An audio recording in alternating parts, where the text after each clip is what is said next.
Assalamualaikum warahmatullahi wabarakatuh. Halo Bapak Ibu, kakak-kakak sekalian. Perkenalkan, nama saya Dini Aulia Wulandari dengan NIM M0402411143 dari kelompok 6 paralel 1. Pada kesempatan kali ini, saya akan menjelaskan terkait tugas proyek akhir mata kuliah desain pengalaman pengguna, di mana saya akan membahas tentang aplikasi Gamers to Gamers. Berikut adalah poin-poin yang akan saya bahas untuk tugas proyek akhir ini. Yang pertama, akan membahas apa itu aplikasi G2G yang sudah dipilih oleh kelompok saya. Selanjutnya, penjelasan tes yang saya pilih. Di sini saya memilih tes login atau sign up, yaitu proses masuk atau daftar ke akun. Selanjutnya akan membahas tentang usability and UX goals, masalah atau risiko, dan selanjutnya kita akan membahas masing-masing LKP dari sesi UTS sampai sesi UAS, di mana yang pertama di sini ada LKP 3 membahas tentang UX mapping, dan selanjutnya LKP 4 sampai 6 membahas tentang tahap wawancara, LKP 7 membahas tahap define, LKP 9 membahas artifact ideation, LKP 10 dan 11 itu membahas wireflow dan design system, dan yang terakhir LKP 12 sampai 15 itu membahas prototype dan hasil testing. Yang pertama, apa itu G2G? Jadi G2G atau Gamers to Gamers adalah aplikasi e-commerce khusus gamers yang menyediakan platform untuk membeli dan menjual berbagai kebutuhan game. Contohnya seperti item game, akun game, mata uang virtual atau in-game currency, voucher atau top-up game, hingga layanan terkait game secara online. Dan tes yang saya pilih yaitu adalah proses sign up dan login. Target usernya itu adalah masyarakat umum yang tertarik pada dunia gaming dan ingin membeli dan menjual berbagai kebutuhan gaming. Tujuan utama dari tes ini antara lain agar pengguna dapat masuk ke aplikasi, agar pengguna dapat mengakses fitur pada aplikasi, dan agar pengguna dapat menggunakan aplikasi. Untuk usability goals, di sini ada 5 poin. Yang pertama, secara efektivitas, pengguna dapat berhasil login tanpa error. Secara efisiensi, proses dapat diselesaikan dengan cepat. Learnability, di mana di mana dapat dipahami oleh pengguna baru. Secara memorability, mudah diingat untuk penggunaan berikutnya. Dan yang terakhir, secara error prevention, yaitu mengurangi kesalahan saat input dan verifikasi. Untuk UX goals-nya di sini ada 5 poin. Pengguna merasa login mudah dan jelas, pengguna merasa tidak bingung saat mengikuti langkah-langkah, pengguna merasa aman terhadap akun mereka, pengguna merasa proses tidak terlalu lama atau merepotkan, dan pengguna merasa percaya terhadap aplikasi. Berikut di sini adalah masalah atau risiko yang sekiranya akan terjadi apabila proses login atau sign up itu tidak dilakukan dengan baik pada aplikasi ini. Yaitu yang pertama, pengguna bingung menemukan fitur, alhasil frustrasi karena proses terlalu panjang, dan hasilnya pengguna gagal login atau sign up atau berhenti di tengah proses. Ya, akibatnya pengguna kehilangan kepercayaan terhadap aplikasi, dan nanti akan ada potensi drop off, dan fatalnya pengguna berpindah ke aplikasi lain yang lebih mudah digunakan. Yang pertama, di sini kita akan membahas tentang LKP 3 atau UX Mapping, di mana kita akan memetakan pengalaman pengguna terhadap satu tes pada produk digital dalam kondisi apa adanya, bukan versi ideal. Jadi di LKP ini kita belum bertujuan untuk menghasilkan solusi, karena semuanya itu masih berupa hipotesis yang nanti akan diuji pada pertemuan selanjutnya. Di sini ada tabel untuk UX Mapping-nya, tapi kita langsung saja coba untuk buka di Sheets untuk LKP ini. Berikut adalah sheets untuk UX mapping produk existing tanpa solusi, di mana tes yang akan kita analisis yaitu mendaftar atau masuk akun. Di sini ada area pembahasan, dan berikutnya di sini adalah tabel dari si UX mapping ini. Jadi kita akan coba untuk memetakan untuk kelima stage dari memulai aplikasi, kemudian memilih fitur, kemudian memasukkan informasi, selanjutnya verifikasi dan autentikasi, sampai proses tesnya itu selesai. Dan kita akan coba untuk memetakan kira-kira action atau apa tindakan yang akan dilakukan oleh pengguna selama 5 tahapan ini. touch point atau halaman apa yang muncul di pengguna saat melakukan action ini, apa yang dipikirkan oleh pengguna, apa yang dirasakan oleh pengguna, apa kesulitan yang dialami oleh pengguna, dan apa akibatnya. Di sini bisa dilihat pada tabel yang sudah dibuat, ini semua berupa hipotesis. Jadi bukan informasi nyata gitu, masih berupa kira-kira dari saya sendiri. Di sini kemudian di bagian analisis ada dua pertanyaan. Yang pertama, di langkah mana user paling mungkin berhenti, gagal, atau menyerah, dan apa indikatornya? Di sini untuk langkah mana yang paling mungkin berhenti, gagal, atau menyerah, yaitu adalah bagian memasukkan informasi. Mungkin kita akan bahas bagian situ saja. Jadi di stage memasukkan informasi, tindakannya yaitu pengguna memasukkan informasi untuk melengkapi kebutuhan mendaftar akun ataupun untuk masuk ke akun. Dan touch point-nya tentunya adalah halaman sign up ataupun login. Yang kira-kira difikirkan oleh pengguna pada action ini yaitu apakah data saya aman, dan pengguna kemungkinan akan merasa ragu, bingung, dan tertekan.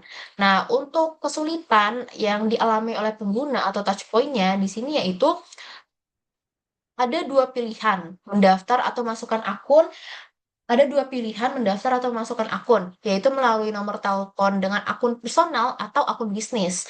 Namun, apabila pengguna klik akun bisnis, maka akan dialihkan ke halaman lain dengan tampilan yang sama, sehingga dapat membingungkan pengguna.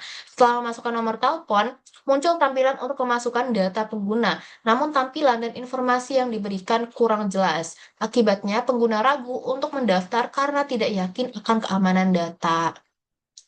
Jadi nantinya untuk LKP3 ini atau UX mapping itu akan menjadi salah satu acuan kita dalam menentukan langkah-langkah selanjutnya.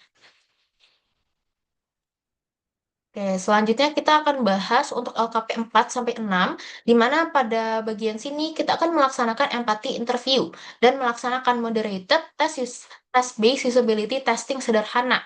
Pada tes yang kita pilih untuk menggali kebutuhan, emosi, dan motivasi pengguna.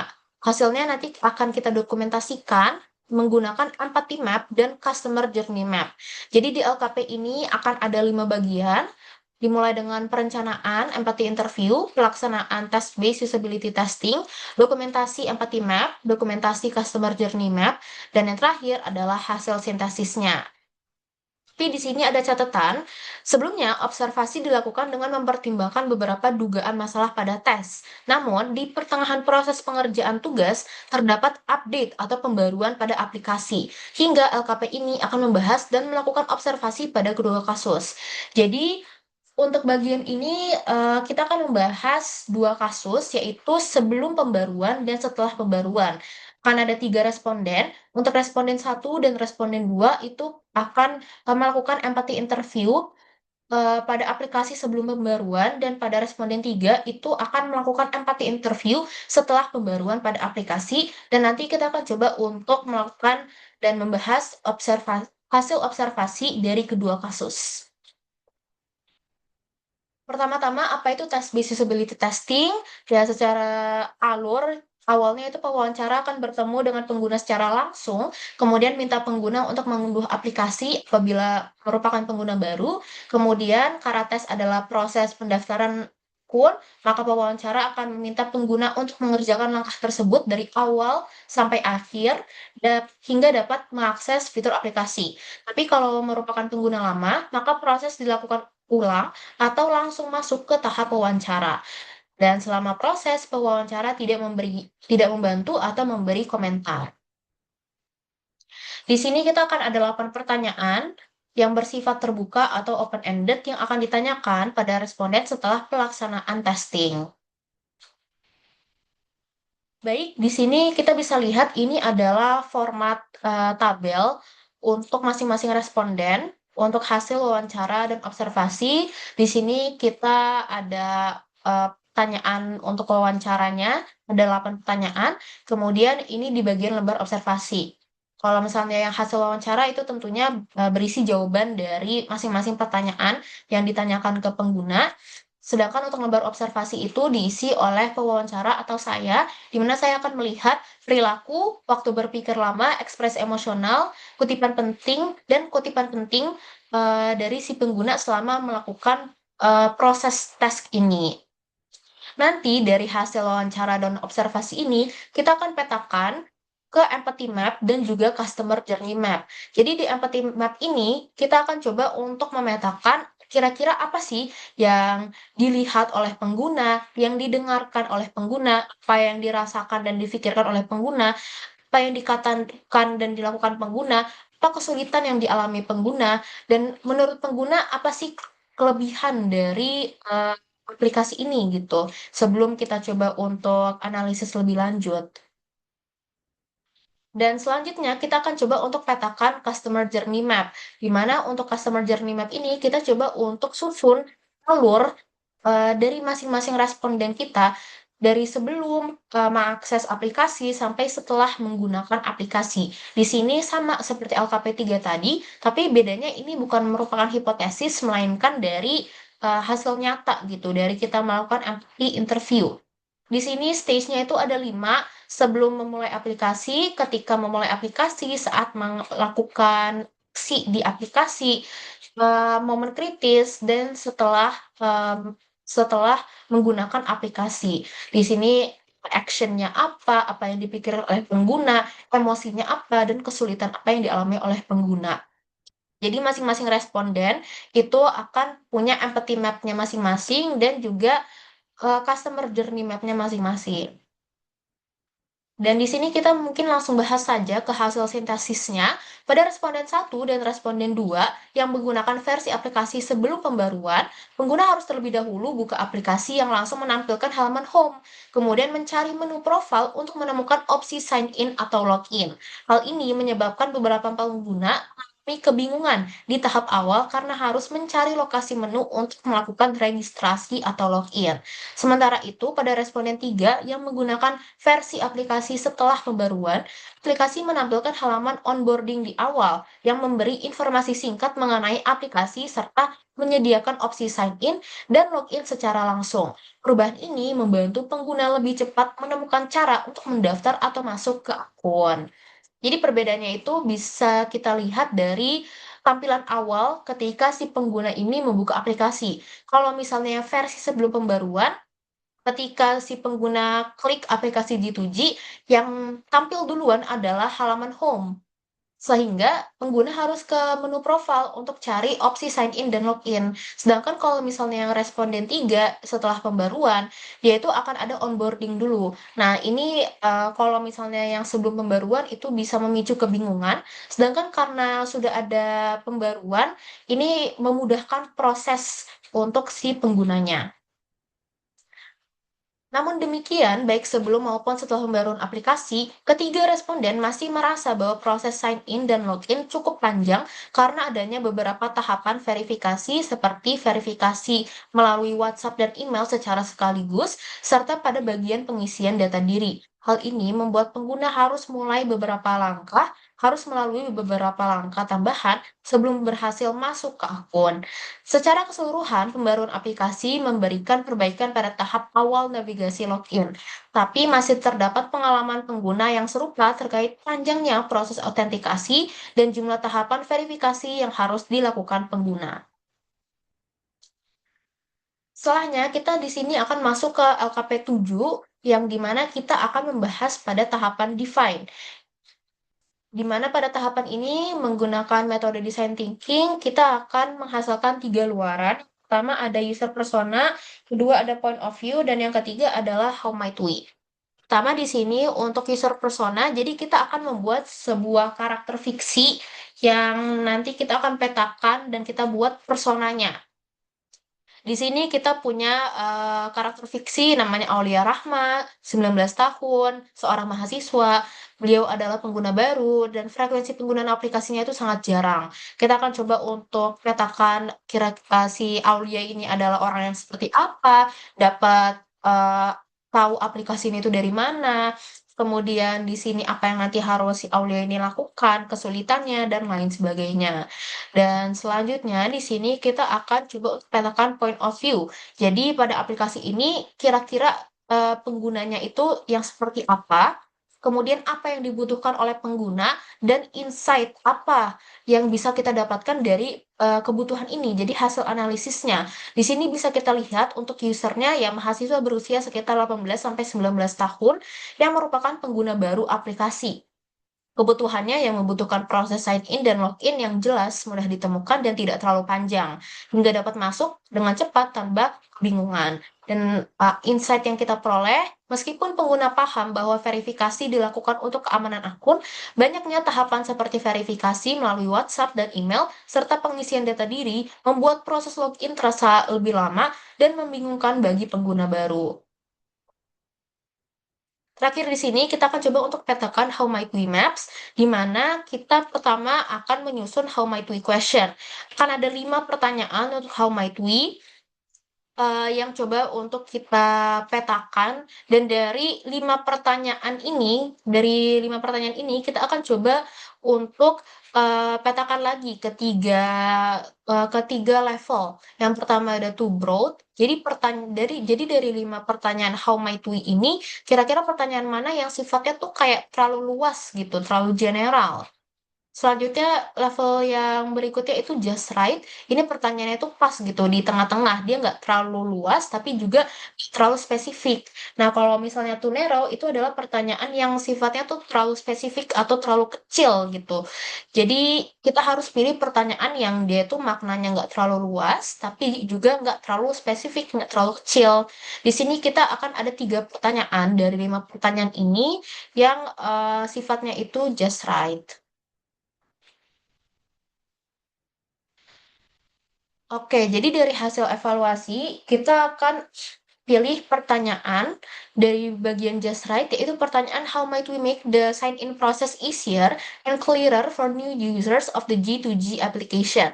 Dan pertanyaan ini dipilih karena mencakup masalah utama pengguna, yaitu kemudahan memahami alur login serta mengurangi kebingungan pada pengguna baru tanpa secara langsung menentukan solusi tertentu.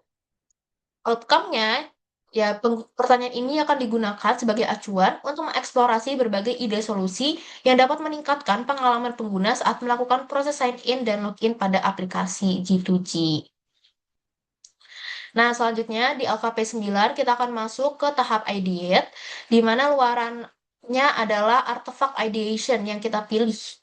Jadi untuk kelompok kami kita memilih artefak ideation berupa 2x2 matrix.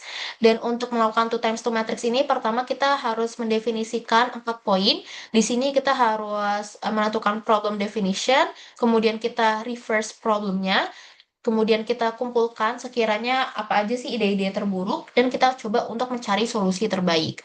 Dan dari 4 poin ini kita coba untuk petakan ke 2x2 matrix, di mana di sini ada sebuah grafik, ada high value, low value, ada high effort, low effort, dan di sini ada 4 poin ya, 4 kotak. Ada do next, priority, don't bother, dan juga do later. Kita coba untuk petakan kira-kira mana sih yang kira-kira kita harus lakukan selanjutnya, tapi dia itu berupa high effort dan juga high value. Jadi dia butuh effort yang lebih banyak, tapi dia keluarannya itu juga tinggi. Di sini contohnya ada sederhanakan verifikasi dan state preservation OTP. Kemudian di sini selanjutnya ada yang berupa prioritas. Jadi untuk yang prioritas ini kira-kira mana yang dia itu low effort, tapi keluarannya tuh tinggi gitu. Jadi sangat kita butuhkan. Di sini ada bagian login di layar onboarding, ada proses indikator, dan juga tooltip pilihan akun. Dan di sini untuk bagian yang high effort tapi dia low value, bagian don't bother, jadi kita nggak harus terlalu mikirin ini, yaitu adalah redesign total UI login. Ini nggak perlu kita lakukan ya karena dia high effort dan luarannya tuh kecil, karena kita sebenarnya nggak perlu untuk meredesign total UI login. Dan di sini yang bisa kita tunda atau bisa kita lakukan nanti yaitu ya tunda pengisian profil dan pesan error spesifik karena dia walaupun dia low effort tapi dia luarannya itu cukup kecil. Jadi bisa kita lakukan nanti gitu. Nggak terlalu signifikan untuk perubahannya. Nah, selanjutnya di sini pada LKP 10 kita langsung untuk menyusun wireflow. Jadi di wireflow ini kita coba untuk membuat wireframe dan juga user flow. Jadi kita gabung makanya namanya adalah wireflow. Wireflow. Di sini kita bisa lihat sudah ada tampilan desain low fidelity untuk aplikasinya. Di sini sudah disesuaikan dengan revisi berdasarkan hasil-hasil analisis di LKP-LKP sebelumnya. Di sini bisa kita lihat pada awalannya itu kita langsung disambut dengan bagian onboarding. Jadi untuk bagian onboarding ini itu sendiri baru ada di aplikasi setelah pembaruan dan untuk saya sendiri saya coba untuk menambahkan satu halaman baru yaitu browse the gaming marketplace. Jadi untuk yang halaman onboarding pertama ini adalah tambahan dari saya karena pada saat mengakses aplikasi G2G gitu halaman onboarding yang tampil tuh cuma dua ini, stay connected anytime anywhere dan track your order with ease. Saya menambahkan bagian ini agar pengguna itu dapat agar untuk pengguna baru mereka tuh jadi lebih tahu gitu. Aplikasi ini tuh apa gitu. Oh, aplikasi ini tuh untuk browse the gaming marketplace. Ini adalah e-commerce untuk keperluan gaming.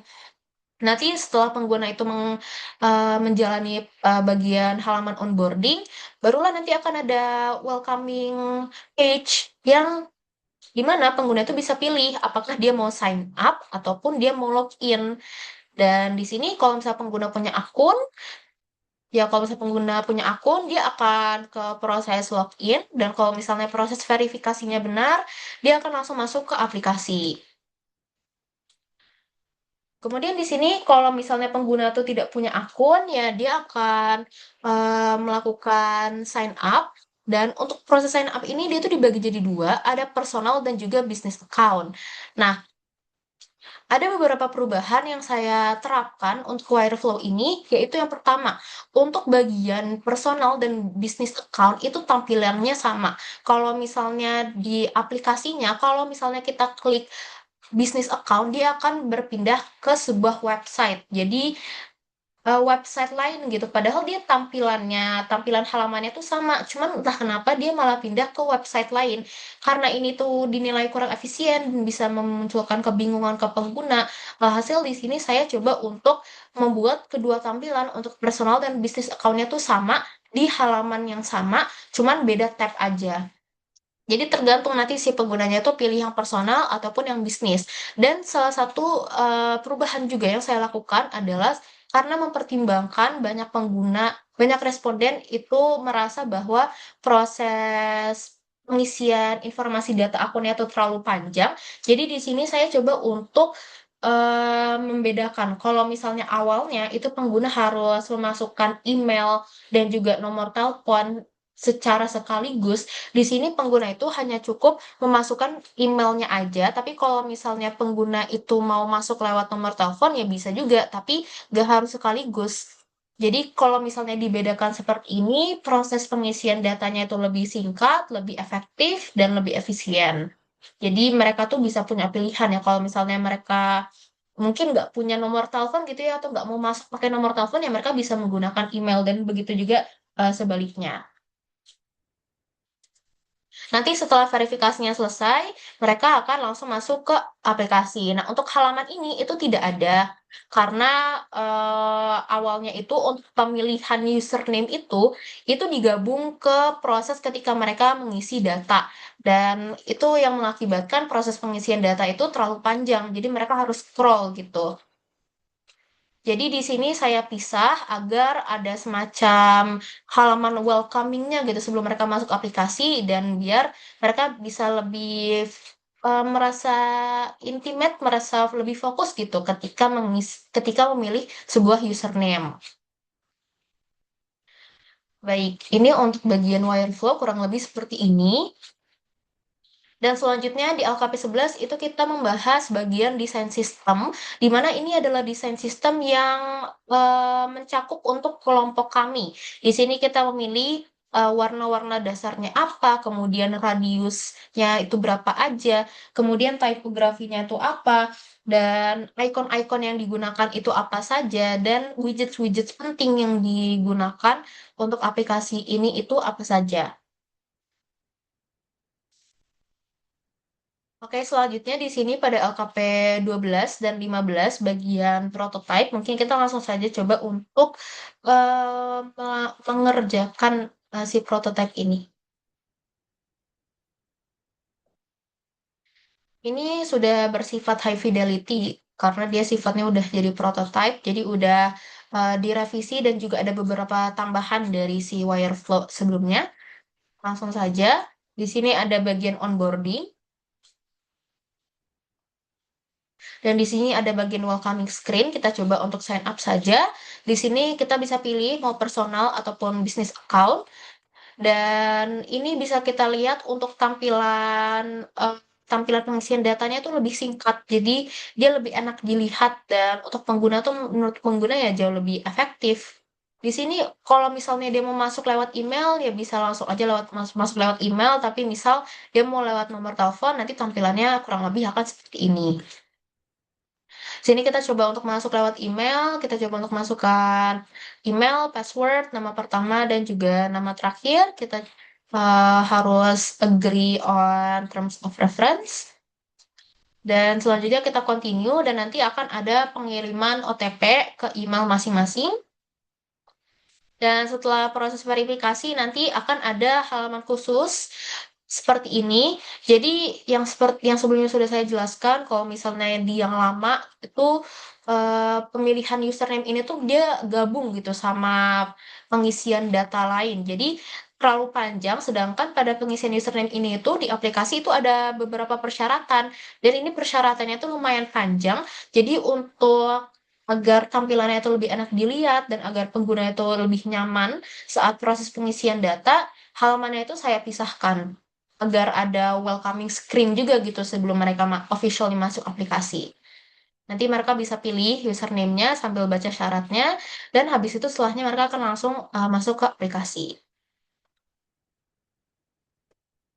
Baik, kurang lebih itu untuk prototype-nya. Dan setelah kita mengerjakan prototype, selanjutnya kita akan masuk ke bagian testing. Di mana untuk testing ini itu saya bagi menjadi dua, yaitu untuk proses sign up dan juga untuk proses login. Masing-masing ada 4 responden. Dan di sini bisa kita lihat untuk success rate-nya itu untuk yang sign up itu 100%, drop off-nya itu 0%, tapi untuk misclick rate-nya itu di sini ada 47,2%. Untuk proses login juga sama ada 4 responden. Di sini success rate-nya 100, drop off-nya 0, tapi untuk misklik-nya itu 36,2%. Oh ya, untuk yang sign up itu average duration ketika si pengguna ini melakukan proses ini yaitu 42,3 detik. Dan average duration untuk si login ini adalah 60,9 detik. Di sini mungkin kita langsung saja ke bagian kesimpulan, ya berdasarkan hasil pengujian prototype pada skenario sign up dan login, seluruh responden berhasil menyelesaikan tugas yang diberikan dengan success rate sebesar 100% dan drop off sebesar 0% pada kedua skenario. Hal ini menunjukkan bahwa alur registrasi maupun masuk ke aplikasi telah dirancang dengan baik hingga seluruh pengguna dapat mencapai tujuan tanpa mengalami kegagalan atau menghentikan proses di tengah jalan. Meskipun demikian, masih ditemukan tingkat misklik yang cukup tinggi, yaitu 47,2% pada skenario sign up dan 36,2% pada skenario login. Hal ini mengindikasikan bahwa beberapa elemen antarmuka masih berpotensi membingungkan atau kurang intuitif, hingga pengguna beberapa kali melakukan klik yang tidak sesuai sebelum memilih tindakan yang benar. Oleh karena itu, diperlukan evaluasi lebih lanjut terhadap tata letak, ukuran, maupun penegasan elemen interaktif agar interaksi pengguna menjadi lebih efisien. Dari sisi efisiensi waktu, rata-rata durasi penyelesaian sign up adalah 42,3 detik. sedangkan login membutuhkan waktu rata-rata 60,9 detik. Durasi login yang lebih lama menunjukkan bahwa alur tersebut masih memerlukan perhatian, kemungkinan karena pengguna membutuhkan lebih banyak waktu untuk memahami langkah-langkah yang harus dilakukan atau terdapat bagian antarmuka yang kurang jelas. Secara keseluruhan, prototipe telah memenuhi aspek aktivitas karena seluruh pengguna mampu menyelesaikan tugas tanpa kendala. Namun, aspek efisiensi dan kemudahan penggunaan masih dapat ditingkatkan melalui pengurangan jumlah misklik dan penyederhanaan alur interaksi, khususnya pada proses login. Oh ya, saya lupa untuk memberitahu, jadi untuk testing ini kita menggunakan sebuah website namanya yaitu Tidus. Untuk detailnya bisa dilihat, hasil testing masing-masing bisa dilihat di link ini. Dan di sini untuk saran yang berdasarkan hasil, ada beberapa aspek yang dapat ditingkatkan, yaitu yang pertama, mengurangi tingkat misklik dengan memperjelas tampilan elemen interaktif, melakukan iterasi dan pengujian ulang setelah perbaikan, dan melibatkan lebih banyak responden pada pengujian berikutnya agar hasil evaluasi lebih representatif dan mampu mengidentifikasi permasalahan yang ada. Baik, secara keseluruhan kurang lebih seperti itu untuk hasil testing dan juga untuk pengerjaan LKP-LKP sebelumnya. Jadi, untuk prototipe ini itu sudah disesuaikan dengan hasil-hasil analisis sebelumnya. Kemudian, setelah prototipe selesai, kita lanjut ke bagian testing, di mana dari testing ini kita bisa mendapatkan kesimpulan bahwa walaupun secara garis besar itu prosesnya itu mudah dilakukan oleh masing-masing pengguna, masih ada beberapa hal yang perlu diperbaiki karena di sini dilihat bahwa tingkat miskliknya itu tinggi dan rata-rata penyelesaiannya itu juga masih perlu diperhatikan. Oleh karena itu, di sini ada beberapa saran, ada 3 poin saran yang perlu diperhatikan agar kedepannya untuk tampilan proses sign up dan login pada aplikasi G2G itu bisa lebih ditingkatkan.